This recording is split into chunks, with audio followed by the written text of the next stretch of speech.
നമസ്കാരം, പ്രവാസി മലയാളിയിലേക്ക് സ്വാഗതം. കൊറോണ നൽകിയ തിരിച്ചടികൾക്ക് പിന്നാലെ ഗൾഫ് രാഷ്ട്രങ്ങളെ കാത്തിരിക്കുന്നത് മറ്റൊന്ന്.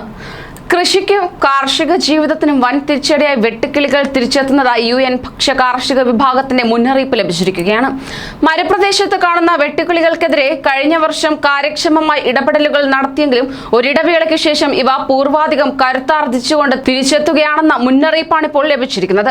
കിഴക്കൻ ആഫ്രിക്കൻ മുനമ്പിൽ നിന്ന് യമനിലേക്ക് കൂട്ടത്തോടെ വെട്ടുകിളികൾ എത്തുമെന്നാണ് മുന്നറിയിപ്പ് ലഭിക്കുന്നത്.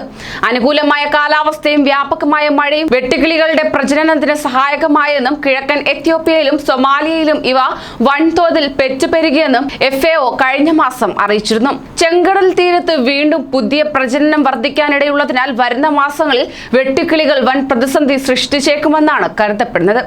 3 വർഷം നീണ്ട വരൾച്ചയ്ക്ക് പിന്നാലെ കഴിഞ്ഞ വർഷമുണ്ടായ കനത്ത മഴയും വെള്ളപ്പൊക്കവും സൃഷ്ടിച്ച പ്രതിസന്ധികളിൽപ്പെട്ട് ഉഴലുന്ന മേഖലയ്ക്ക് വെട്ടുക്കിളികളുടെ ആക്രമണം വലിയ തിരിച്ചടിയായേക്കുമെന്നും മുന്നറിയിപ്പുണ്ട്.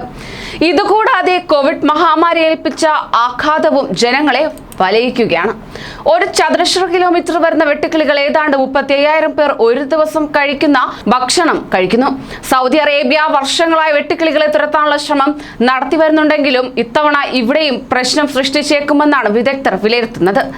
ഇതുകൂടാതെ എരിത്രിയ, സുഡാൻ, യമൻ എന്നീ രാജ്യങ്ങളെയും ഇവ സാരമായി ബാധിച്ചേക്കും. സൗദിയിൽ വെട്ടുക്കിളി ശല്യം നിരീക്ഷിക്കാനും ഇവയെ തുരത്താനുമായി കാർഷിക മന്ത്രാലയത്തിന്റെ സഹകരണത്തോടെ വിദഗ്ധ സംഘം പ്രവർത്തിച്ചു വരുന്നുണ്ട്. മണ്ണിലും വായുവിലുമായി പ്രത്യേക സംഘം ജാഗ്രതയോടെ ഇവയ്ക്കെതിരെ പ്രവർത്തിച്ചു വരികയാണ്.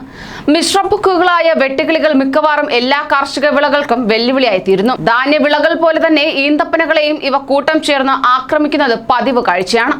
കൂട്ടം ചേർന്ന് ഒരിടത്തു നിന്ന് മറ്റൊരിടത്തേക്ക് എത്തുന്ന ഇവയുടെ എണ്ണം പലപ്പോഴും ഒരു ചതുരശ്ര കിലോമീറ്ററിൽ 8 കോടി വരെയാണ്.